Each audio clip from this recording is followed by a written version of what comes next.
Hi everyone, welcome to week 6 of English 200 Composition and Literature. You know who I am, I'm Mrs. Driver, and we have started our Shakespeare week. And I know a lot of you aren't exactly excited about learning about Shakespeare this week, but it's a week that's important for you as a college student. Most educated people have read at least one Shakespearean work. And it's important for you to at least familiarize yourself with this. Also, what's interesting about Shakespeare, and we'll discover that this week, is that he does deal with themes and ideas and issues that we still relate to and deal with today. Issues facing religion, borrowing, lending, friendships, love, marriage, and we can still identify with that today, even through the productions of Shakespeare that we've seen. Now, if you hear a little growling in the background, that's my little puppy Daisy.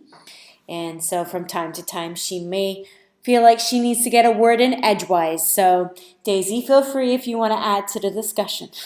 Anyway, she's a 7-month-old puppy, and she's cute, but we're working on housebreaking her. Let's just put it that way. In any case, let's return to Shakespeare. So yes, in Shakespeare's plays, his work does deal with issues that we still face today, especially in The Merchant of Venice. And we'll be discussing that today in this week's forum. Now, I know some of you might have noticed that the wording is rather archaic. I understand that.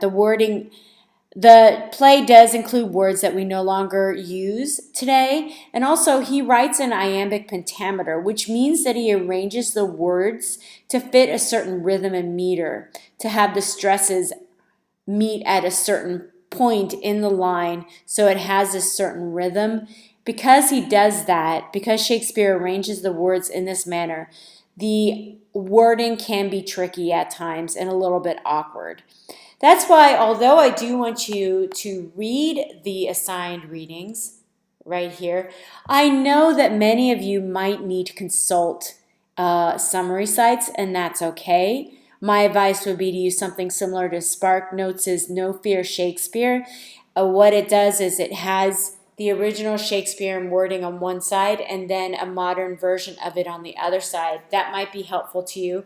Also, I highly recommend watching a production of it. That helps me as well. And oftentimes what I'll do is I'll watch the production of it and then I'll read along with the play. What I don't want you to do is just guess in the forums. I find that a little frustrating because I can tell when you have not read the play.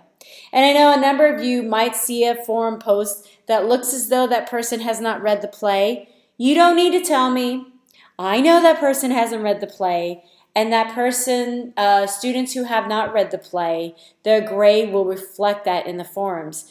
Note, please, I'm going to pull up the grade book, and I don't know if you're aware of this, but the forums, each weekly forum is worth more and more. So for example, this week's forum is worth almost 4% of your grade, whereas the first forum was only worth 0.48% of your grade. Note this with the final forum. It's worth more than 7% of your grade. The forums build upon each other, and the later forums are worth a lot more than the earlier forums. So please put a little time into this forum. You might find, if you do put the time into this forum, you might find yourself being able to write about one of the easier essay questions, which is, in my view, and let me see if I have it open, in my view is the Shakespeare essay. It's a little bit easier. The question is fairly easy, and there's a lot more research on The Merchant of Venice. So put the time into the play so you understand it, and that way you can write about one of the easier research project questions. Okay?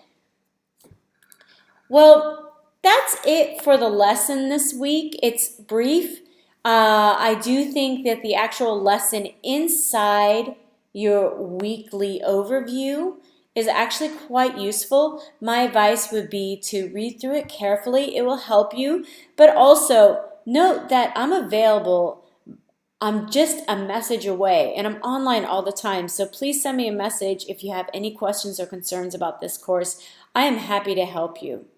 All right? Well, I hope you enjoy the play, and if not, I hope you at least can get through the play.